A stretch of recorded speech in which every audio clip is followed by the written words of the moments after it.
And once again, we are back on Facebook Live, Rythmia Edition, Breathwork Edition here at Rythmia Life Advancement Center. R. Christian Minson here. And so you know, if you are catching the recording, then skip to about 4 minutes in. We'll get started then.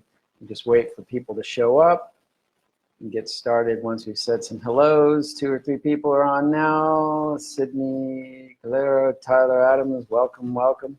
If you want to say anything, if you want to, Akash Khan, hey there, Angela Sparks and Gord Barrett, all joined at once. Beautiful. Getting those numbers chalked up there. Type in where you're from, say hi, give me some likes and thumbs up. I'm R. Christian Minson here. Ready to do. Laura Gonzalez, hello. Hello to you. It's an extremely warm day. If you want the warmest time of year here at Costa Rica, April is it. April's pretty much Costa Rica's summer, at least in this region. And fortunately, we have some wind because it's hot, hot. Got a like. Ahmed, hello. Tim Tenge, how are you? Good to see you on. Keep them coming. Keep saying hi. Oh, there we go. A few more highs. People there. Sydney from Nebraska. Marilyn from Marina from Canada, as always. Excellent. Gordon, Vancouver. Rose Encinas, I know, is in Denver. Yeah. Laura, Austin, Texas. Sydney, you're coming. Oh, how is it in September? It's great in September, but you can't come in September because we're closed in September, Sydney. So you have to check. Maybe you're coming the last day of September or something like that. September and October are our rainiest months. Now that might sound bad on the surface, but it's actually a good thing. I like the rain around here. It greens everything up. It lowers the temperature by a few degrees, but the rain is warm. It's got a nice ambiance. Doing ceremonies with when it's raining out is super cool. So September is good, but check when you're coming there, Sydney, because we're closed in most of September. Darla from Texas, Rose. Oh, Rose, you're from Savannah, Georgia. Okay. But for some reason you were in Denver. Leslie Daly from Connecticut. Oh, you moved from Denver. Okay, good. Gord Barrett, happy Friday. And everyone from Port Colborne, Port Colborne, Ontario, Canada. Sydney, the last week. And yeah, good. All right. Laura Gonzalez, hurricane season. What for Costa Rica? Costa Rica doesn't really have a hurricane season. There's been one hurricane here in the last 5 years or something like that. Very rare though, and not of the magnitude that you get on the East Coast. All right, so here we are. We're almost at 4 minutes in. Let's see if we get a few more people. 2 more people. 2 more people in 10 seconds. Oh, and we're back to 4 more people. 2 more people. What a game. All right. So here we go. Top of 1:04, 1:04. I'm going to get started. Welcome, everyone, officially to Rythmia Facebook Live, Breathwork Edition, Fridays at 1 o'clock. I guess it's mountain time right now. But your time all over the world to tune in to me, R. Christian Minson, and coming to you live from Rythmia Life Advancement Center in Guanacaste, Costa Rica. Beautiful and warm. I am the director of the breathwork program here. So there's plant medicine and then there's breathwork as our main ceremonies that are held throughout the week here. I've been doing breathwork on my own, as a trainer and traveling all over the world, speaking and offering this modality the last 12 years. I was a monk for 10 years before that, so that has really shaped the way that I perceive the world and the spiritual perspective that I offer these Facebook Lives from. It's helped I think in some ways it's helped Rythmia, the spiritual foundation that Rythmia is set on. I've helped contribute to that. I'm an internet coach, a speaker, and an author, and ultimately your catalyst for evolution and awakening. So welcome today. Our topic is death and rebirth. And hello as well, Kathy from Canada and Dave from Seattle. Today we're talking about the sometimes real feeling, but ultimately metaphorical experience of death and rebirth. Often comes in ceremonies and in transformational retreats and such. So some of you out there who've been here may have actually experienced that. If you have, give me some thumbs up or likes or anything like that. So why is this topic important? I'd say out of all the experiences that you can have in transformational type of programs, probably the pinnacle is to be reborn, because that is in essence to get a complete overhaul of body, mind, emotions, and soul. The challenge is to be reborn, you got to die first, and this is what we'll really talk about. I would say, what was most inspiring to me is when people are reborn here, so to speak, that their whole life changes. And one case in point, we were in ceremony here some months ago. This couple had come. This older couple, and they've been married for many, many, many years, and the wife was just miserable.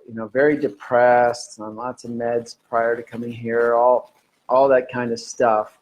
And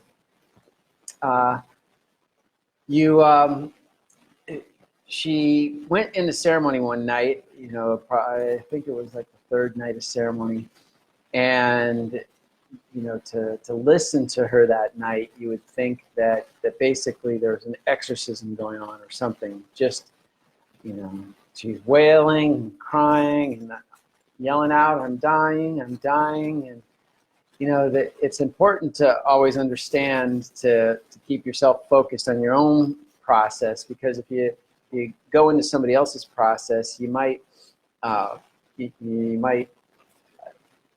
get swept away in what's going on with them, and what your perception of what's going on with them is not always accurate. In case in point here, so she's making these these sounds, these cries, all this stuff, and anybody listening would think that she's having the worst experience of her life.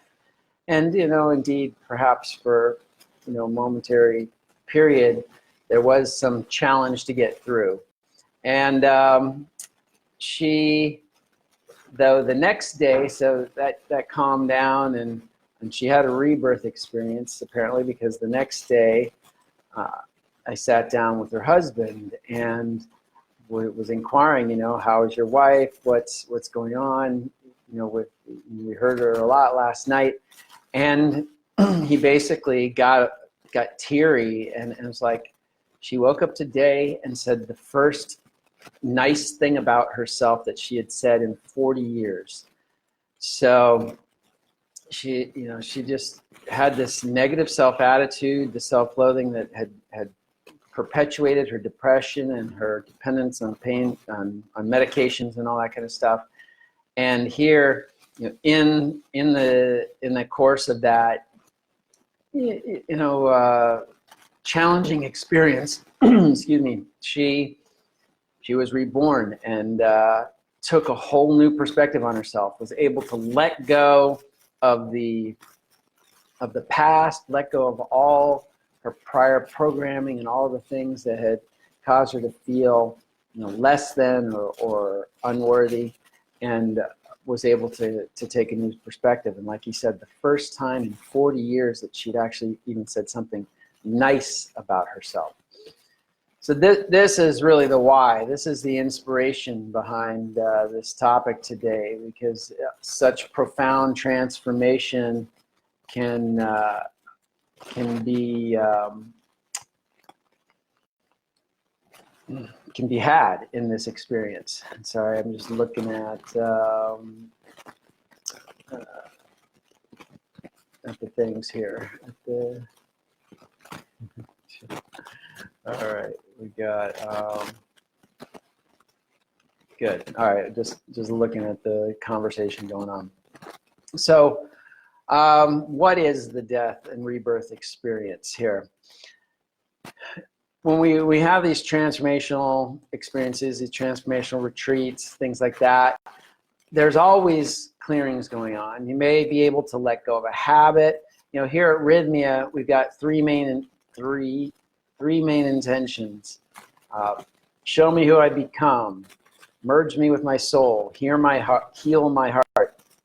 So these are huge things. These are awakenings. These are transformations that happen as a result of the program. And any one of those, if somebody gets that, they're usually ecstatic and feel like their miracle has been achieved and they're ready to go. You know, so any kind of letting go of a habit, letting go of a mental attitude, often letting go of trauma or some chronic emotional upset that's been staying with you for years and years of life. This is the typical transformation that happens that people are more than happy to have. But when we're talking about death and rebirth, we're really going beyond that to a complete body, mind, heart, and soul overhaul. So the body gets cleansed, and often there's purging that goes on. Sorry, I got a little frog in my throat today. There's a little bit of purging that often goes on. The mind is often reset. So like the case of this guest that we were just talking about, her mental attitudes got totally rearranged. So she no longer, you know, was feeling this self-loathing, but actually had a new love for herself. That, of course, goes into the emotional realm. Emotions are often purged.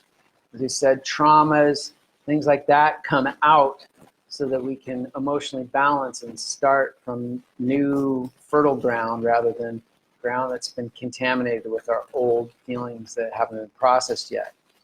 And usually in this death and rebirth process, there's new insight, there's new awakening.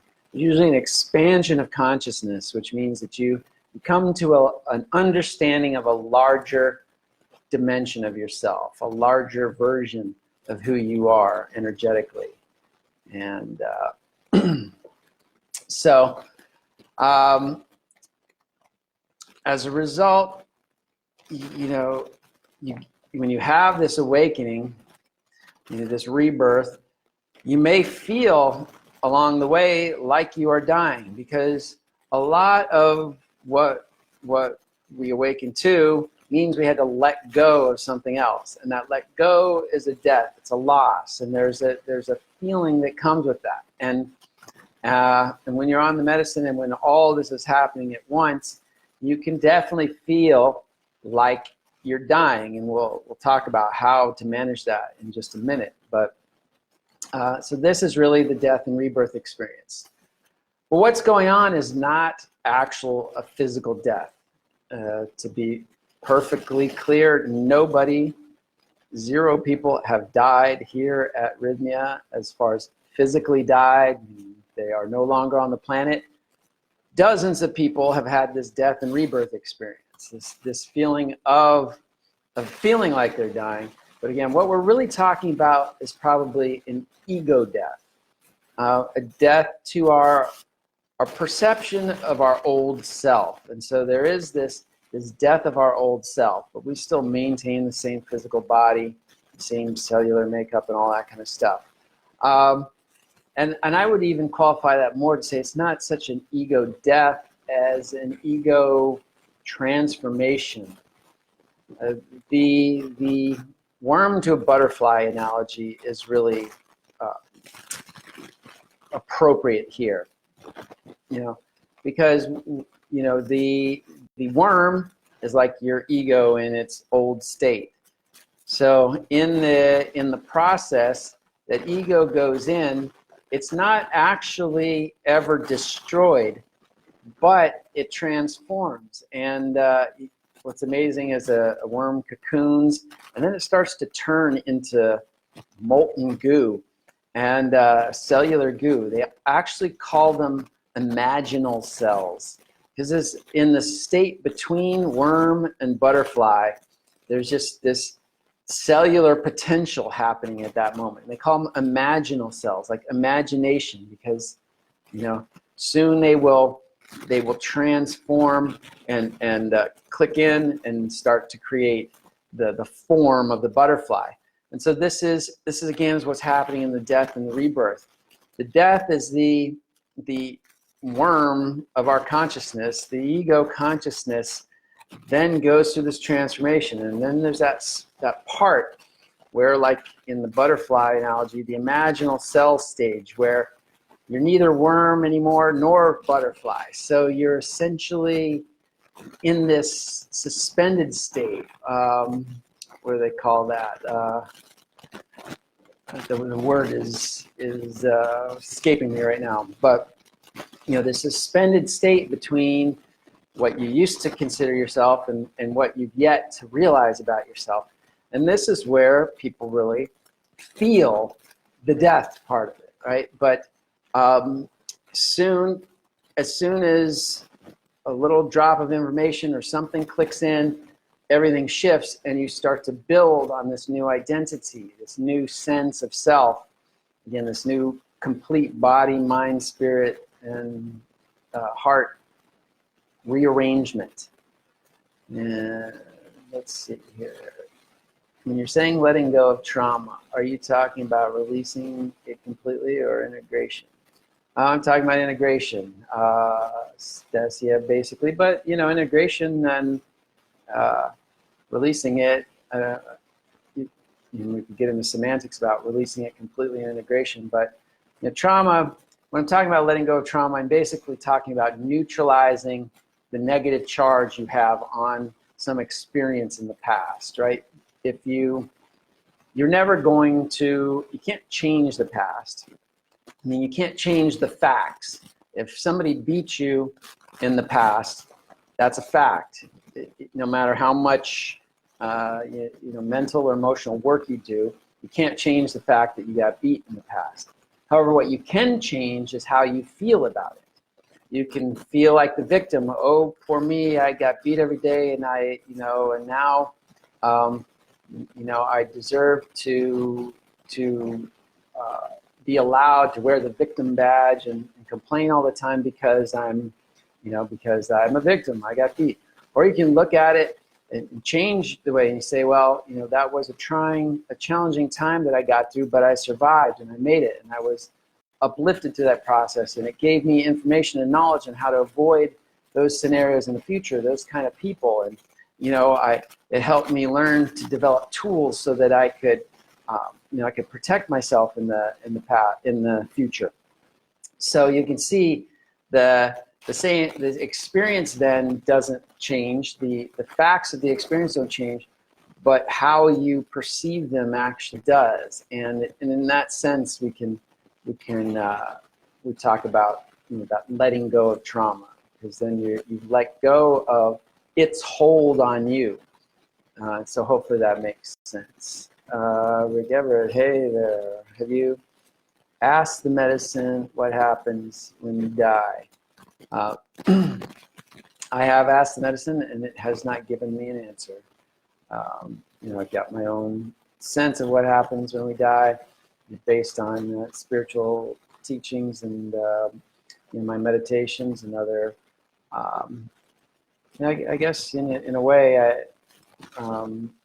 guess I didn't get a direct answer, but I got an experiential answer, which was to recognize the connection, the infinity that we essentially dissolve into, and an understanding of how visceral understanding of how much we are a part of everything. So that was the answer, Rick, to when I asked the medicine what happens when you die. And hey, from California, Susan Ellis and Jennifer Sedini has joined on. So that's the butterfly analogy. So again, as we go through this process, we have to be careful about judging it by what it looks like on the outside versus what's happening on the inside. And the outside is usually got wailing and gnashing of teeth and, you know, a lot of frenetic movement and crying and howling, you know, everything you can, screaming, anything you can think of as our grip on our ego doesn't want to let go, and yet, you know, the medicine is helping us to pry those fingers loose so we can finally let that go, so some better form of self-understanding can take its place. But we're so used to holding that on and holding it on with all our might that the ego is afraid. The ego is afraid of being annihilated by letting go. And again, what we have to realize is that the ego doesn't get annihilated. The ego is simply transformed. And more, you know, the more way we look at it here is the ego just gets replaced, meaning placed somewhere else. Instead of being the driver of the ship, it's, you know, it gets put in the passenger seat, and the soul can take over and drive, and then usually life works a lot better at that point. So there we got a lot of questions now. How do I contact privately about the tincture elixir? You can Facebook me, R. Christian Minson, Facebook friend me, and then send a little message, Susan, about that, and we'll go from there. Amanda, do that today, in fact, if you would, because I'm going to the United States tomorrow, and that may help. Amanda Malloy, love from Denver. Healing and integration is such a beautiful experience. It is. I find it so difficult to remain in that space. And you know why that is because we can never remain in any space. There is, you know, and I'd say that what you're probably saying is remain in that space, that beautiful space after healing and integration, right? So we, you know, there's this whole cycle that goes on in life. We have some issue, we struggle with it, we overcome it, we feel good, now we're in peace and in equilibrium until the next level up starts again. And then we start to feel agitated, we're expanding our box again, we struggle with it, you know, we finally overcome, we got the peace feeling again and all that, and we think everything's good until we're caused to up level again, and that cycle goes on and on and on. This is the process of life, and so when we think we need to hold on to a state, that's one of the occupational hazards about being human or growth and evolution. We come to this, you know, we struggle, and we finally reach we overcome, and we're on the plateau. We're like, we can breathe again, and now we can relax. And just when you get comfortable, you know, usually another cycle happens. And this is constantly pushing us to be better and better. Rick, okay, I found my friend dead a couple weeks ago and keep getting flashbacks of his face and eyes every other day. How would you recommend I get past this, as I do not want to go into victim mode, but I do feel trauma? Yeah, so you know, one is to recognize the loss, and you certainly want to acknowledge the loss and acknowledge your feelings around that loss, Rick. So you have feelings, to express them, to, you know, if you need to cry, if you need to express your anger, express it, of course, in a healthy way, not at somebody. And then a program like Rythmia would be ideal, but, you know, to get hooked up with somebody to do breath work at the very least, and then if you can make it out to this program, then that's what I would recommend. So you're asking about So I thought I'd ask. Yeah, no problem. That's I mean, it's a huge trauma, and it's what we're really talking about again is neutralizing the trauma. You won't ever change the fact that you discovered your friend and he was no longer alive, but how the energetic polarity to that, the agitation that happens, whether that causes fear, or depression, or anxiety, or PTSD, or whatever, we can work to neutralize that energetic attachment to that experience till finally we see that experience as at the very least a neutral thing, and in the end we can see it as part of our positive upward evolution in our own growth and need to understand things. That might not be very apparent right now as the experience was fairly fresh. As you get further and further distance from it, especially if you get into this introspective inquiry, you can start to see every experience of your life as part of the stepping stone for you to evolve through life. And so from that perspective, never again can you truly be a victim, because your life is happening for you, not in spite of you or not against you. But life is happening in your favor. So hopefully that helps, Rick. Susan, Carlsbad, yeah.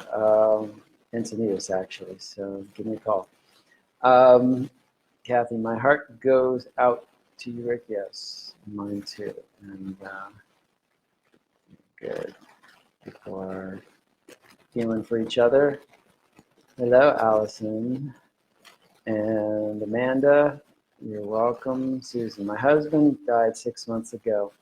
It does get easier over time, but go take plant medicine. That's what I did. Great. And Suzanne, sorry if I, Suzanne or Susan, can't remember how to say it, but replying to Rick there. And it does get easier because, again, it really gets easier if you allow yourself the space to grieve. Grief, and we've talked about this in other Facebook Lives, grief is such an underexpressed emotion, and indeed our society tells us to get rid of it or to squash it down. And it's in that expression of the grief that we reconcile our relationship to somebody, something that's no longer with us. Here we were, we had this close relationship, and all of a sudden something's part's taken away, and you have to now reconcile that. And there's feelings around that. If you don't deal with those feelings, that will agitate you potentially for the rest of your life. But when you do deal with those feelings, and as Suzanne did, and if you are able to get to Rythmia, if you are able to go through the ceremonies and do the plant medicine, it's an accelerator. It helps you feel like a month's worth of feelings in a week. And sometimes a lifetime's worth of feelings in just a week. And you can get so much further along on your process and feel so much more in alignment with it. There's nothing wrong or bad or any of that about your experience there, Rick. It's just now you're learning to let yourself feel it and starting to move forward. Okay, Rythmia is going on my revision vision board. Good. Good job. Ellis, thank you. Suzanne, Carlsbad, California. Yes, that's what we're talking about. Rick Everett, thanks for your advice. Good job, man. And you're awesome for bringing that up. So there's John, hello, all the way from Australia, I know. Gokun, hey, how you doing? Names that I recognize, people getting on every week. And, I was thinking about this too, because we offer an aftercare package here. Part of what whether you got your aftercare or not, these Facebook Lives really can help you.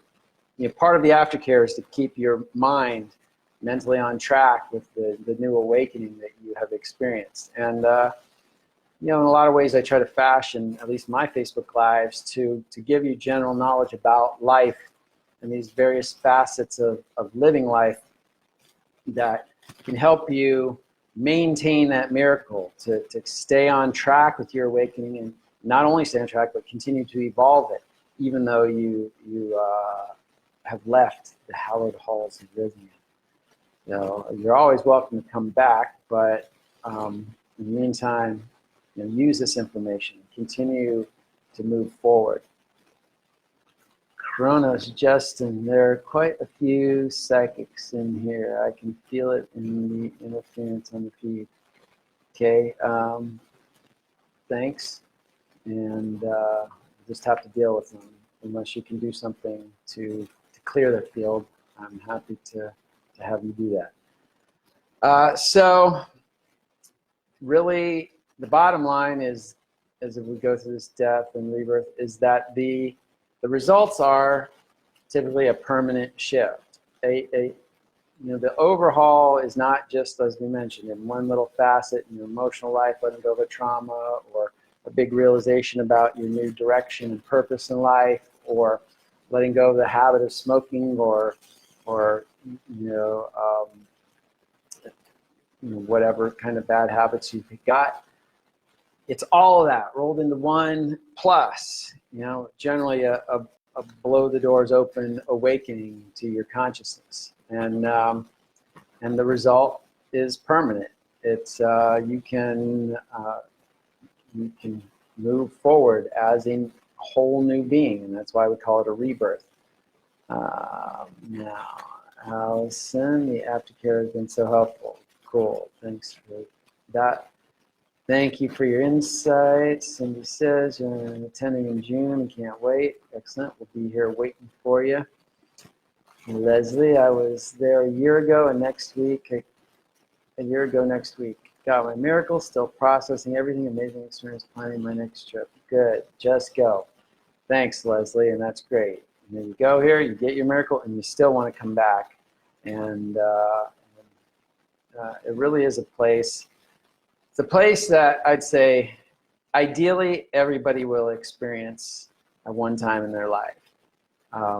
This place or something like it. But there really is nothing that I've seen in, like, I've been 12 years in the holistic field, the field of self-development, 10 years as a monk, the spiritual order, which, you know, was intensively about transformation of consciousness. And I haven't seen a program like the program here, which just dives right in, gets you, you know, all the fluff is stripped away from day one, and people get down to business. And part of what makes this program so great, besides that the program is brilliantly constructed and it contains breath work, is that the people who come here are so focused on what really matters.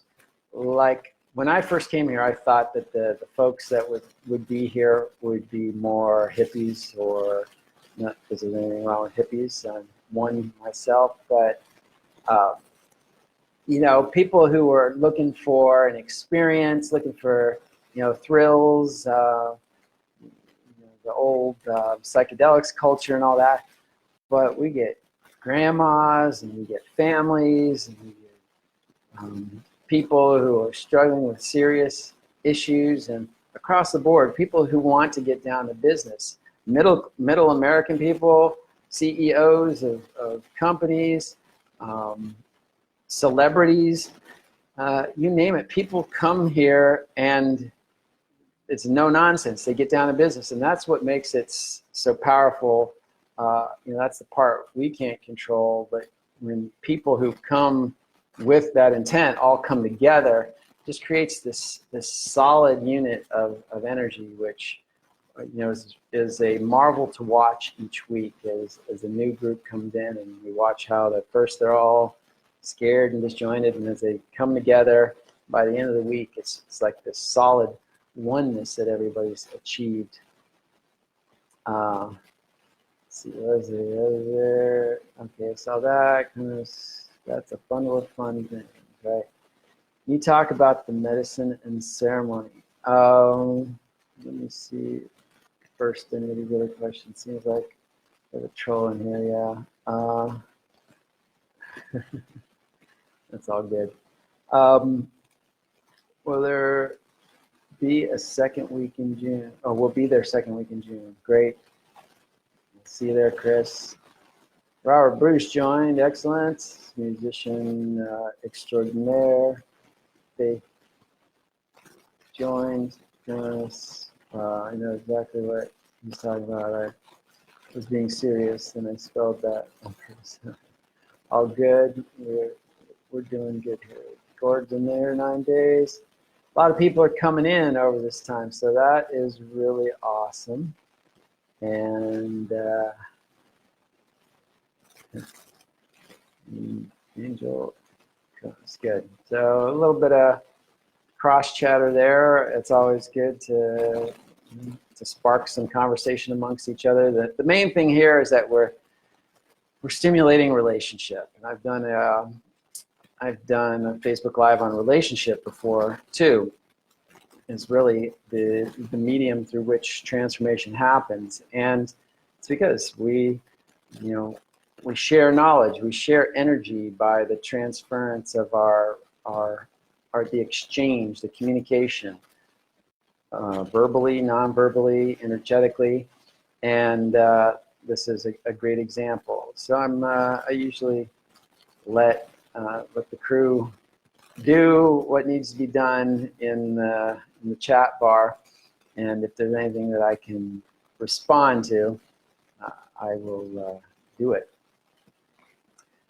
And so now we're getting back to death and rebirth. So how do we have this experience, or how do we navigate it, really? And that's that's the last part of what I have to talk about specifically. And we talked about a little bit the plant medicine, the breath work, other intense transformational modalities. And somebody just asked me if I would speak about the plant medicine and the ceremony. And so there are many, many Facebook Lives which address that more succinctly.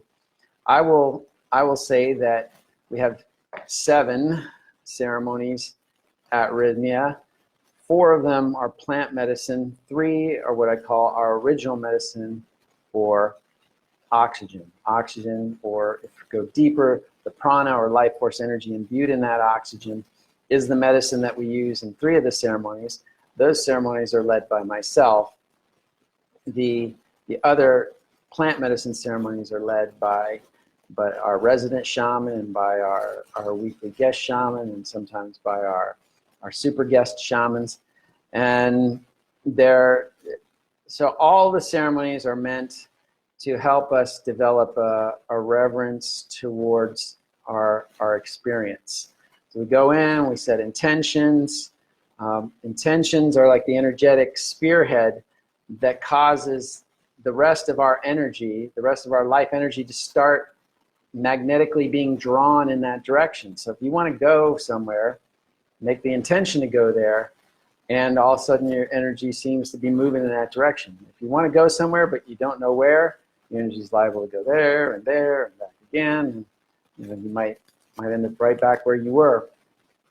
So we start with those intentions, and then the shaman, whether it's on the breath work side or on the plant medicine side, there's many helpers and many assistants to go help facilitate your session, to ideally give you the space. Both the plant medicine and the breath work are designed to give you your own experience, to help you have your own internal awakenings and awarenesses. But we're on site and on staff to be there to assist when people go through a more challenging experience. And what is that? When we go through a challenging experience, what's happening is a bubble of old negativity is basically coming to the surface. And this is what the medicine does. It dredges up old experiences so that we can purge them, that we can release them.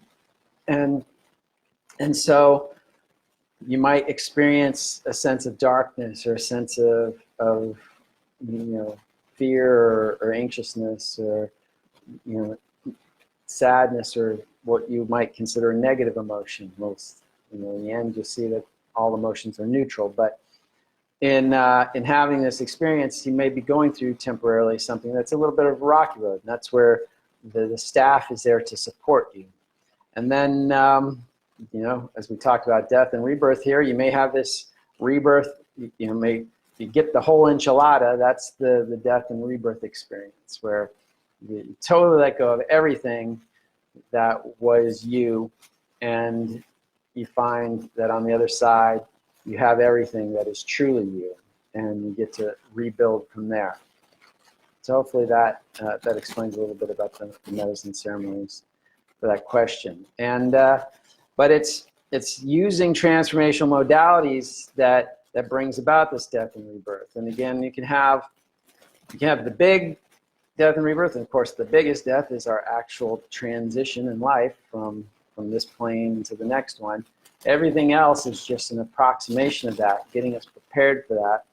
And we can experience these little deaths on a daily basis. In fact, St. Paul in the Bible, he's quoted as saying, "Verily I die daily."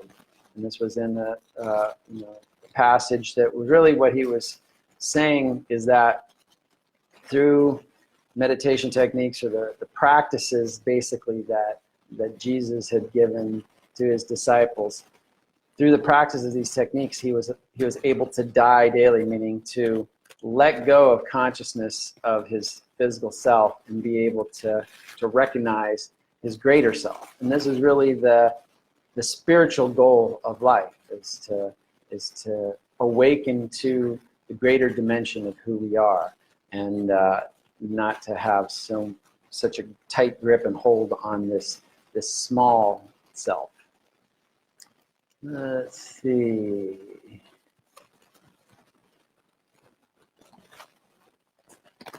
Would it be a death rebirth to float on air mattress from Florida to Rythmia? All right, I didn't get that one.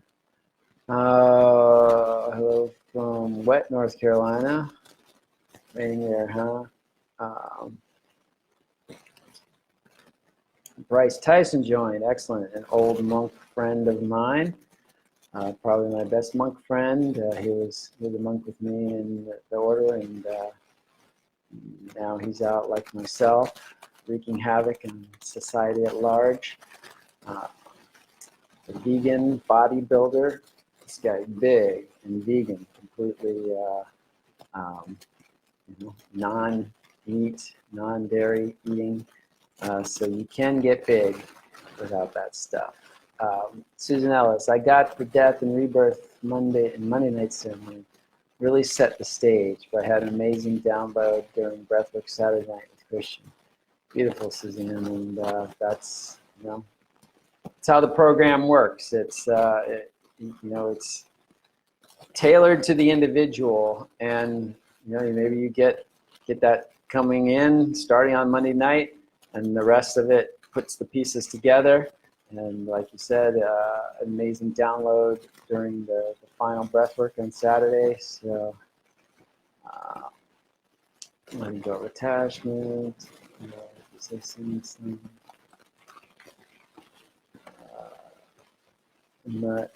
Did you say seeing the sun and understanding quantum entanglement and psychic ability and connecting to a mindset of rebirth?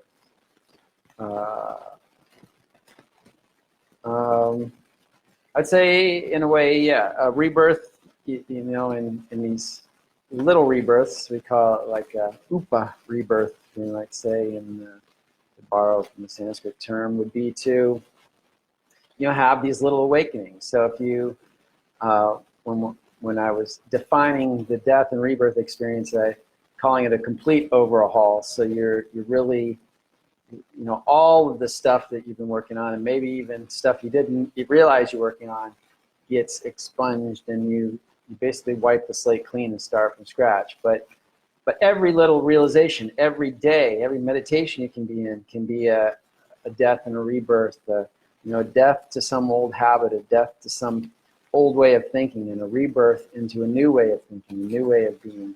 And Indeed, this is the practice of life, is to strive to constantly be reborn to a higher version of ourselves.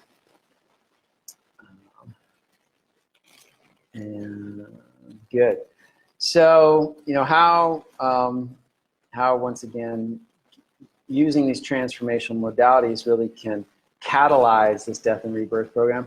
I'd say, in my opinion, it's important, if you're looking for this experience or you know, intrigued by it, that having an extended program is really going to be your best bet. So like Rythmia is a week-long, some people choose to take a 2-week program. That's really great if you want a deep, intense dive.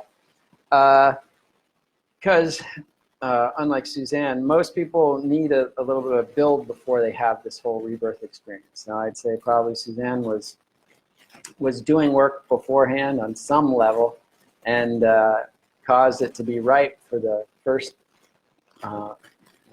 ceremony she does to have the death and rebirth experience. But typically, you're going to do some work. You're going to be building, you know, getting all the blocks in place so that somewhere during mid to late week, you can have this complete overhaul. So,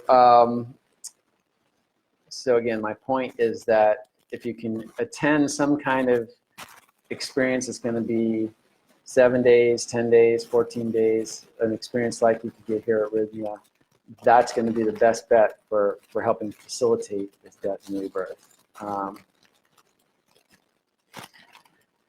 So, you know, what if you're going through this? This is really the final point here, is that when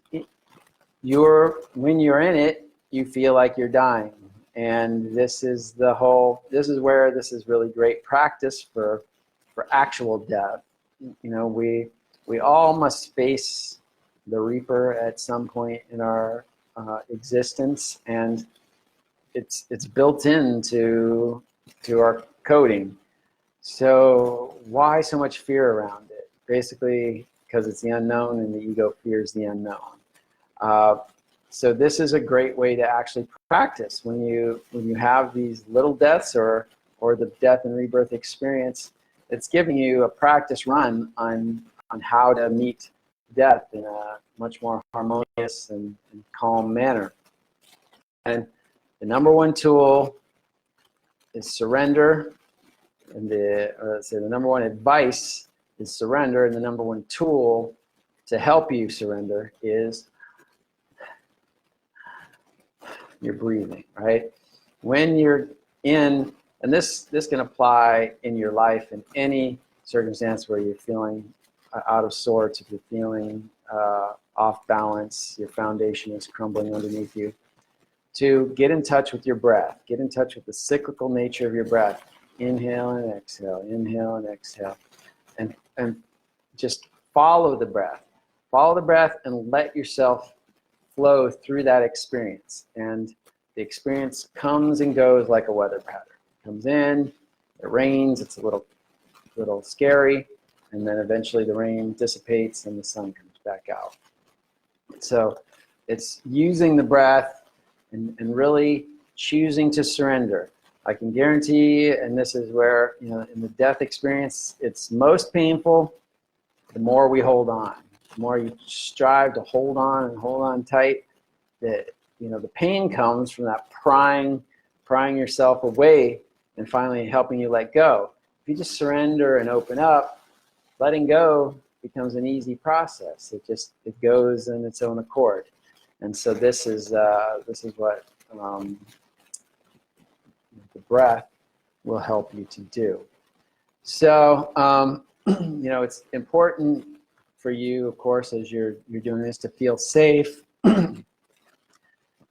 So again, a place like Rythmia is great to help shore up all those other things that you could be worrying about. You know, where am I in the middle of the world? You know, is there a doctor around if something really is happening? You know, is there somebody to help me debrief my experience and all this? And so Rythmia takes care of all that stuff. So you really can get into your deep psychological stuff and really put the focus on that rather than continually distracting yourself about these other environmental factors that you may have legitimate concern about, but you don't have to, at least here at this place.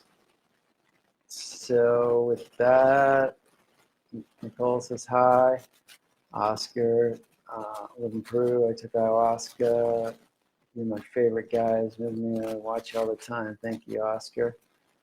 And you're saying I should buy some DMT from dealer smoke to break through the veil before I have my plant ceremony? No, I'm not saying that. I would say that you should come here first before you do anything like that.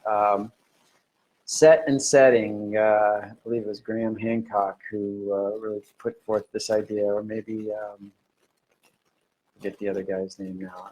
I think that wasn't right. But set and setting, meaning your mindset and your setting, where you are, what kind of support you have, is critical in what kind of experience you have. And if you're just going to buy DMT and smoke it yourself, let's say you're in an apartment in the middle of downtown busy city, the vibe there is not conducive to you having a good experience. And then depending on where your mindset is at, I know some guy came here who had a DMT experience and it completely freaked him out. Why? Because just before he'd learned that a friend of his had been killed, and he went ahead and did the DMT anyway. So he wasn't in the right mindset. His mind was dwelling in the shock and the negativity around that, and the DMT is going to expand the state you're in, and so if you're kind of in that negative mindset, it can expand that, and you can be it can be an unpleasant experience. So I'd say come here first before you try doing anything like that. Surrender, be in the flow. Bruce Lee, be like water in the sphere, break the chains. Thanks. Robert, been back a week from Rythmia. Breathwork was amazing. I'm surprised to have discovered this. Right on, Robert. I appreciate that. Sherry, how do you stop thinking? It seems like I can't stop thinking during meditation. How do you push it away? Don't push anything away. They say war, fighting against war is still war. You get that? If you're anti-war, you fight. Let's fight to stop war. You're really just still in war. It's war mindset, right? So how do you stop thinking? Our minds will never stop thinking. Basically, think of it this way: that thinking is more of we're a radio tower, and we're receiving thoughts. Thoughts are like floating around everywhere. We receive them, and so when we're working with meditation, we can learn, first of all, to dial a different channel. So instead of thinking about food, or thinking about how bad we are, or thinking about how sore we are, or thinking about how that person wronged me, we can start thinking higher level thoughts, like how connected I am to the universe, what, the nature of life is love, and all these things. So you can start replacing lower thoughts with higher thoughts. And this is what a mantra is. This is what an affirmation is.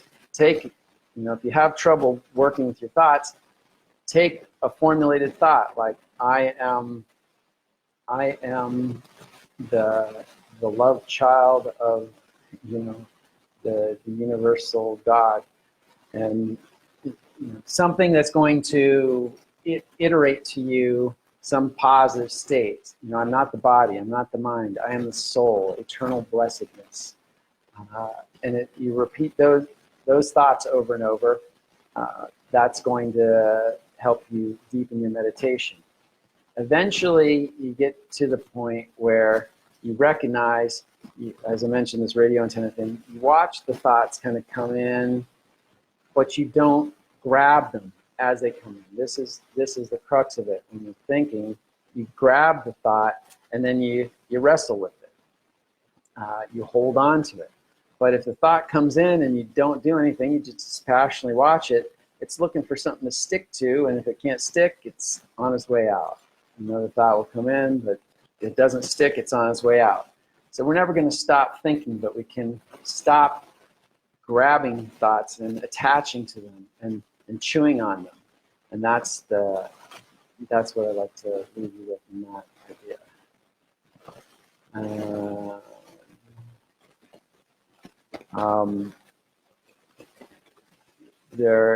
Chronos, Justin, there is a volunteer program, but you're basically required to come here first, and then there's a long waiting list. But if you want, I can send you information on that if you want to friend me on Facebook. Where are you located? We are located in Costa Rica, Guanacaste, Costa Rica. That's where Rythmia is.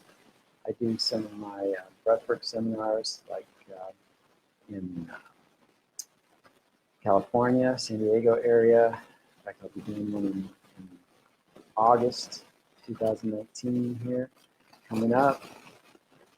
AJ, feeling stuck, broke.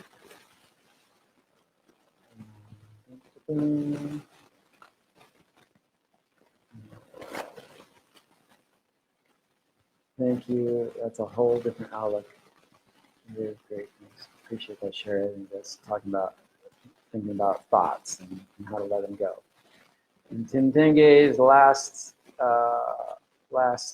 comment, and I think that's where we'll end. Hi, I was there last June and had a wonderful experience. I've never been in an environment so loving and caring, but I did not experience a miracle, and I'm still experiencing intense anxiety and depression. What advice do you have for me? Thank you. And my advice is continue with practice. Did you do your 14-day reentry plan, which was to stay away from stimulants and things, chemicals that you put in your body, coffee, alcohol, all that, to have a practice like either breath work or meditation or something. Practice is vital because it's a daily daily experience in bringing yourself back to who you truly are.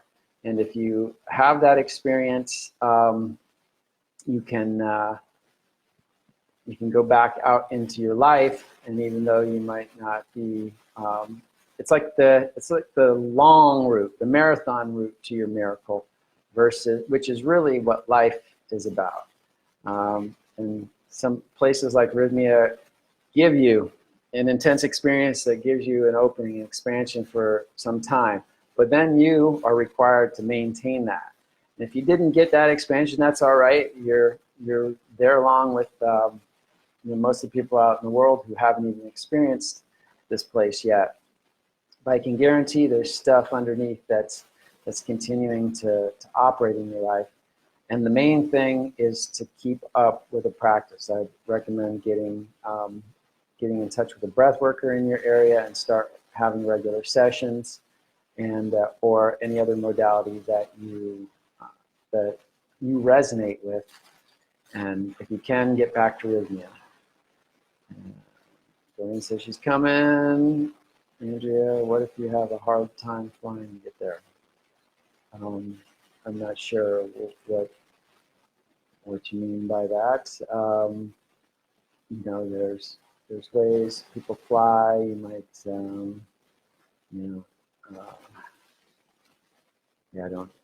I need more information on that one. Air mattress from Miami. Financial or fear? Is it fear? Is it opportunity to grow? Blah, blah, blah. Oh, fear for the flying, yeah. There are things you can take to keep you a little more sedated. If it's the difference between not coming because you're terrifyingly fear and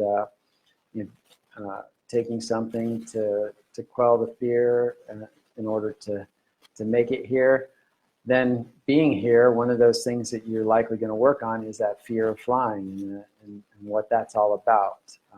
So hopefully that helps. And So that's the Facebook Live for today. We're at the top of the hour. To keeping it going, keeping it real. Appreciate all the comments. This is how we do it. We want to answer your questions. And on that note, if you've got any topics, any things you want us to talk about, then send them to me. Send them. You can friend me on Facebook at R Christian Minson, the letter R Christian Minson, but always include a message. If you don't include a message, it's likely I won't get around to accepting that friend request. Even if you've been here before and you know I've seen you here and all that, send a message and just remind me that you are here at Rythmia, and that'll make it much easier for me to accept your friend request. So with that,